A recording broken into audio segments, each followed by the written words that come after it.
Ilusat iseseisvuspäeva kõigile. Aitäh. Okei. Ma ei saa nagu... Ma vist tuleb läbi küll, kui ma nii. Veidi. Ma seda esimesi, nojah, selles mõttes manifestin. Sest neid teadvustasin, ma arvan, ma loen peast, aga need jäävad meelde. Ma arvan, et seda manifest on see olulisem. Ja siis selle pärast proovib seda, jah?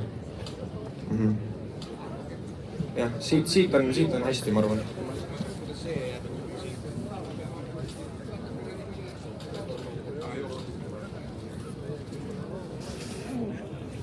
Kalev koju jõuab oma lastel õnne tooma.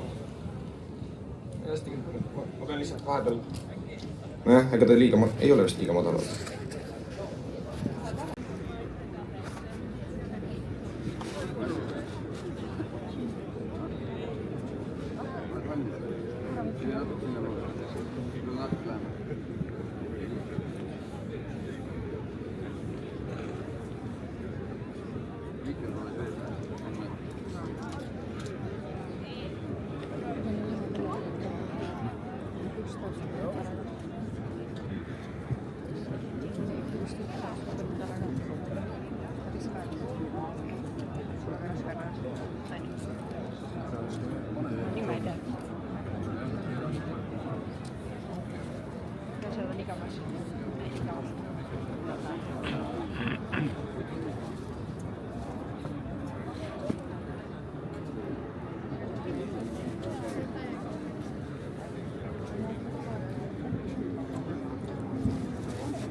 Tere hommikust, Eestimaa!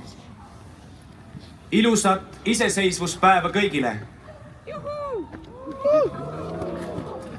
Sõna saab Riigikogu esimees Lauri Hussar.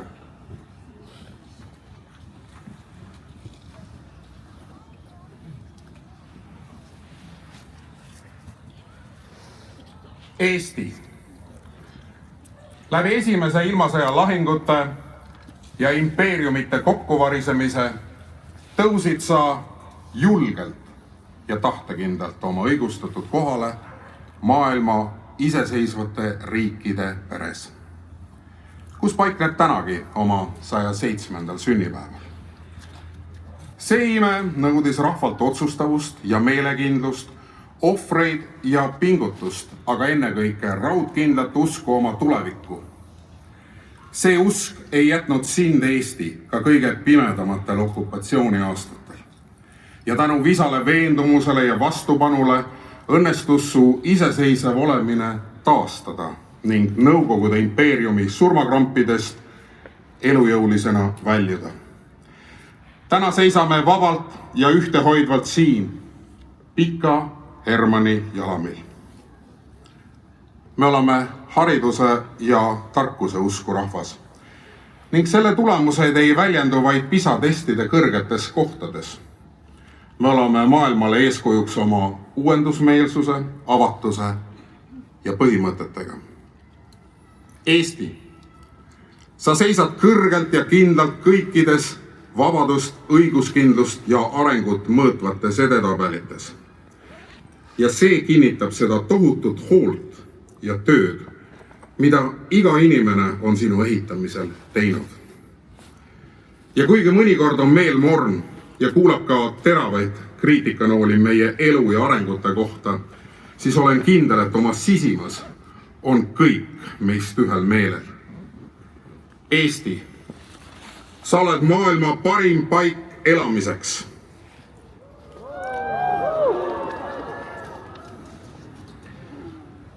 Ja mitte vaid meie emakeele, vaimse vabameelsuse, loodushoidliku ruumi ning inimeste südameheaduse pärast, vaid ka oskuse pärast luua iseenda tulevikku.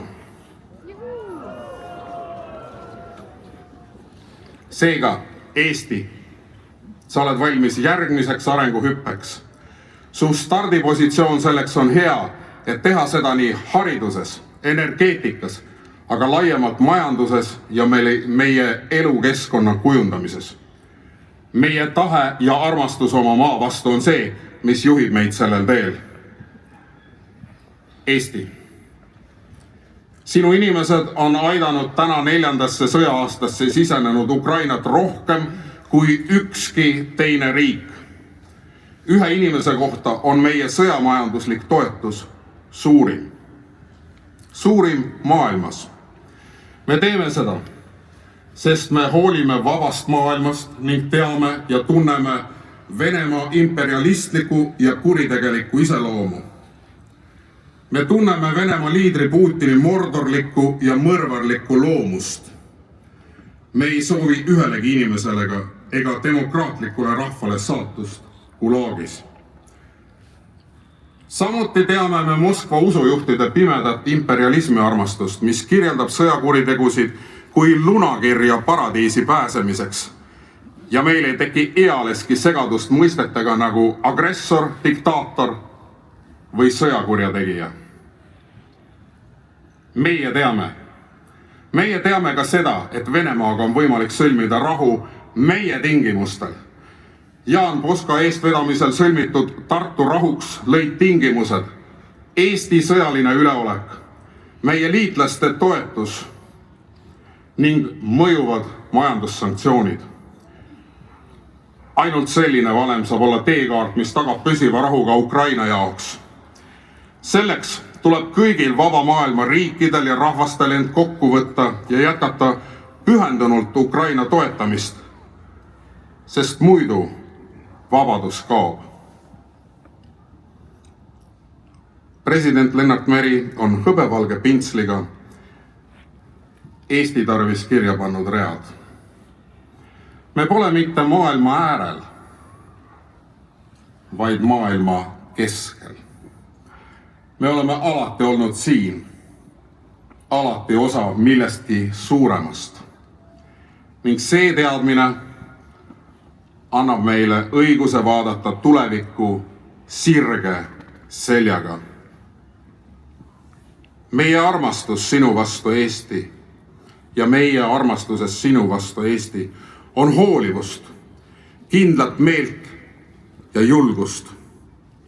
See elab meie südameis, igas metsas, järves ja kodus, sest me seisame sinu keele, ilu, rahu ja vabaduse eest läbi aegade.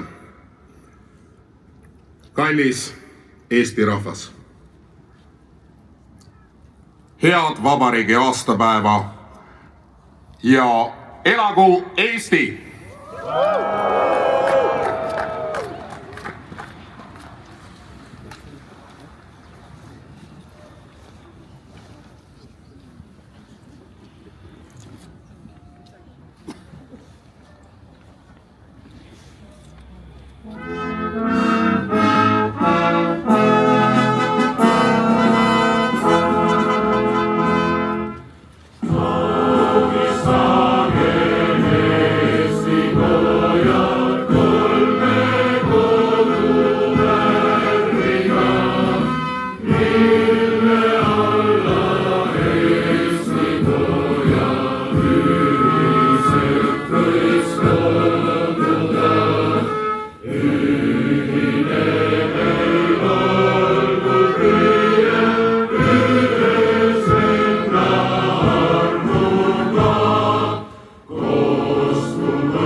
Sõna saab Eesti Evangeelse Luterliku Kiriku peapiiskop Urmas Viilma.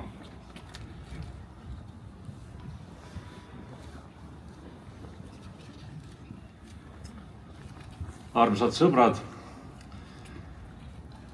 üks vaimulikest, kes luges 24. veebruaril 1918. aastal Tallinnas kiriku kantslist ette iseseisvusmanifesti, oli Aleksander Moorfeld, hilisema nimega Mäevälja. Rahvuslikult meelestatud vaimulikuna oli tema ka üks lipuidee loojatest.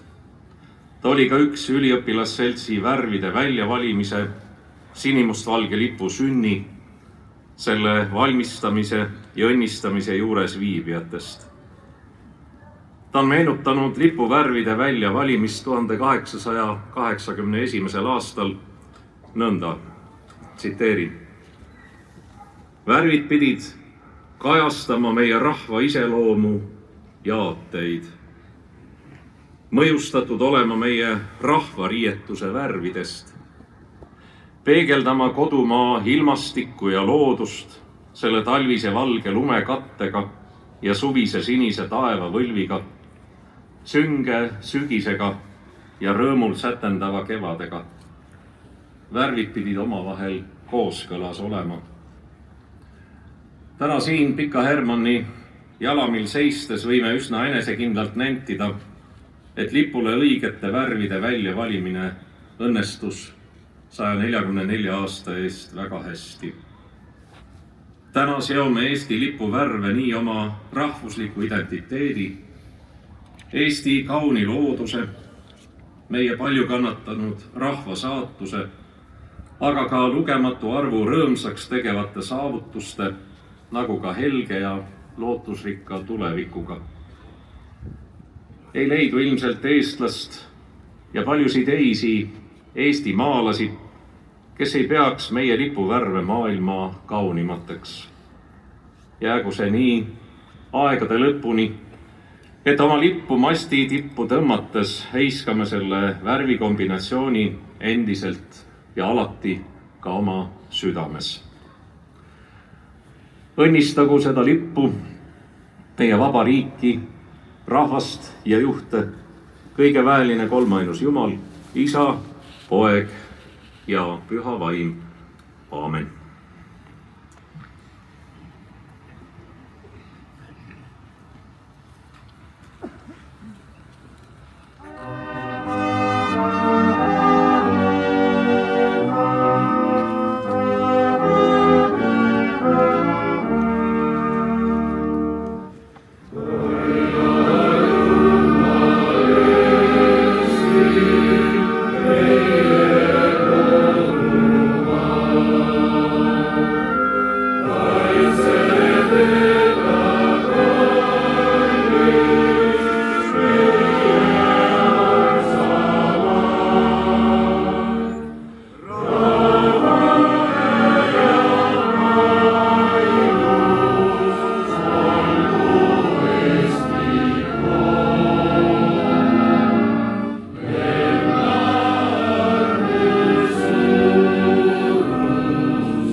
Meie iseseisvusmanifesti loeb ette Eesti Muusika- ja Teatriakadeemia üliõpilane Erling Eding.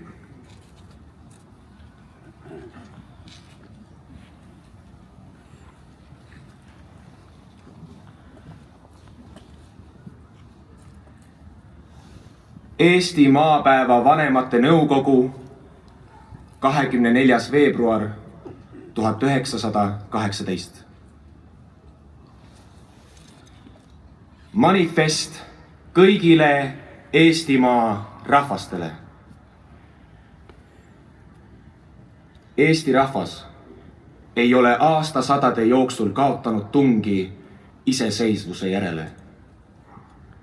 Põlvest põlve on temas kestnud salajane lootus, et hoolimata pimedast orjaööst ja võõraste rahvaste vägivalla valitsusest, veel kord Eestis aeg tuleb, mil kõik piirud kahel otsal lausa löövad lõkendama ja et kord Kalev koju jõuab oma lastel õnne tooma.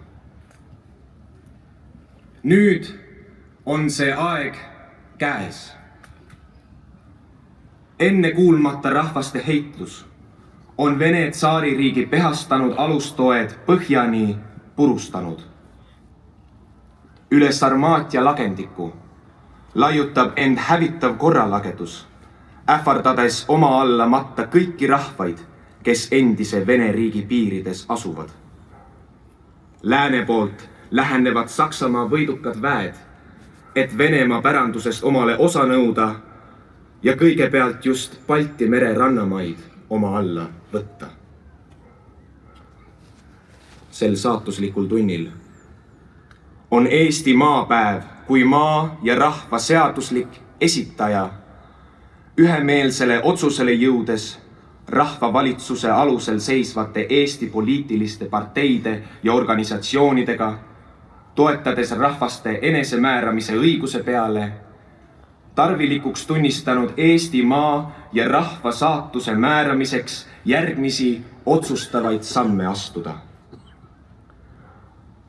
Eestimaa tema ajaloolistes ja etnograafilistes piirides kuulutatakse tänasest peale iseseisvaks demokraatliseks vabariigiks.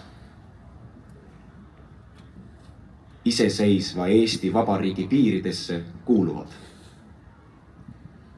Harjumaa, Läänemaa, Järvamaa, Virumaa ühes Narva linna ja tema ümbruskonnaga, Tartumaa, Võrumaa, Viljandimaa ja Pärnumaa ühes Läänemere saarte, Saare, Hiiu ja Muhumaaga ja teistega, kus Eesti rahvas suures enamikus põliselt asumas. Vabariigi piiride lõpulik kindlaksmääramine Lätimaa ja Vene riigi piiriäärsetes maakohtades sünnib rahva hääletamise teel, kui praegune ilmasõda lõppenud. Eeltähendatud maakohtades on ainsamaks, kõrgemaks ja korraldavaks võimuks Eesti maapäeva poolt loodud rahvavõim Eestimaa päästmise komitee näol. Kõigi naaberriikide ja rahvaste vastu tahab Eesti Vabariik täielikku poliitilist erapooletust pidada ja nõuab ühtlasi kindlasti, et tema erapooletus nende poolt niisama ka täieliku erapooletusega vastatakse.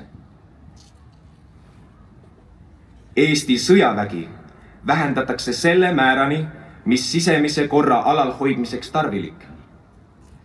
Eesti sõjamehed, kes Vene vägedes teenivad, kutsutakse koju ja demobiliseeritakse.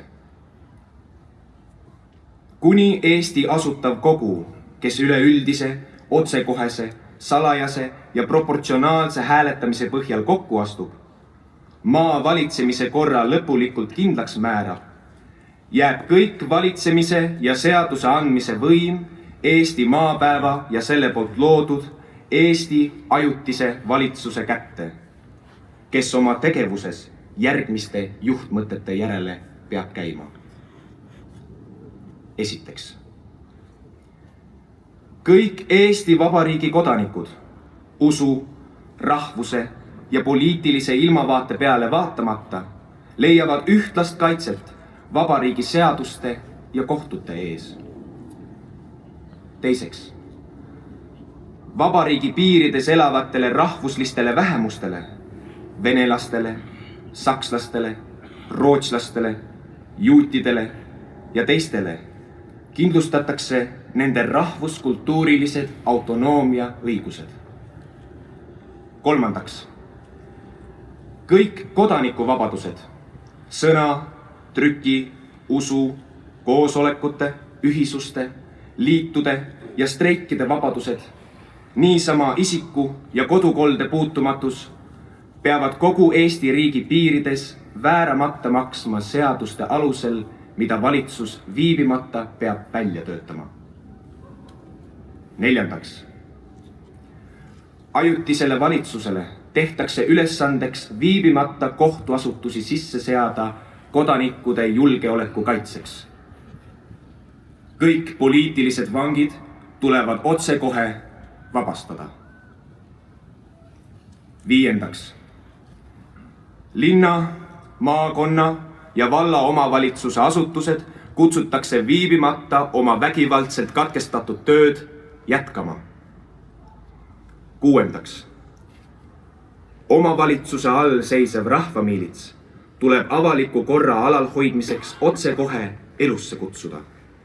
Niisama ka kodanikude enesekaitseorganisatsioonid linnades ja maal.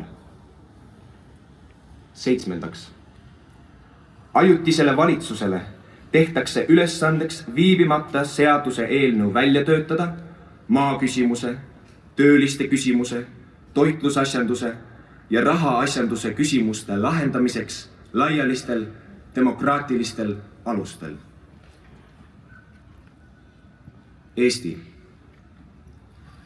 sa seisad lootusrikka tuleviku lävel, kus sa vabalt ja iseseisvalt oma saatust võid määrata ja juhtida. Asu ehitama oma kodu, kus kord ja õigus valitseks, et olla vääriliseks liikmeks kultuurrahvaste peres. Kõik kodumaa pojad ja tütred, ühinegem kui üks mees kodumaa ehitamise pühas töös. Meie esivanemate higi ja veri, mis selle maa eest valatud, nõuab seda. Meie järel tulevad põlved kohustavad meid selleks. Su üle Jumal valvaku ja võtku rohkest õnnista, mis iial ette võtad sa, mu kallis isamaa. Elagu iseseisev demokraatiline Eesti Vabariik! Elagu rahvaste rahu!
tänu kõikidele kooridele, kes meile täna laulsid.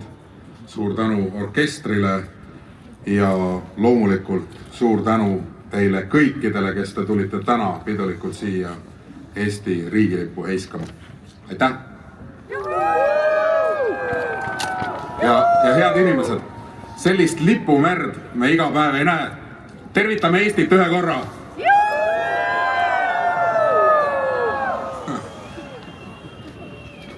Aitäh! Ja rõõmsat pidupäeva jätku!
Ma ei tea neid. Pidin öelda Rootsi. Kurat ei tea jah. Oleme rääkinud. Tennis ka ei klappi.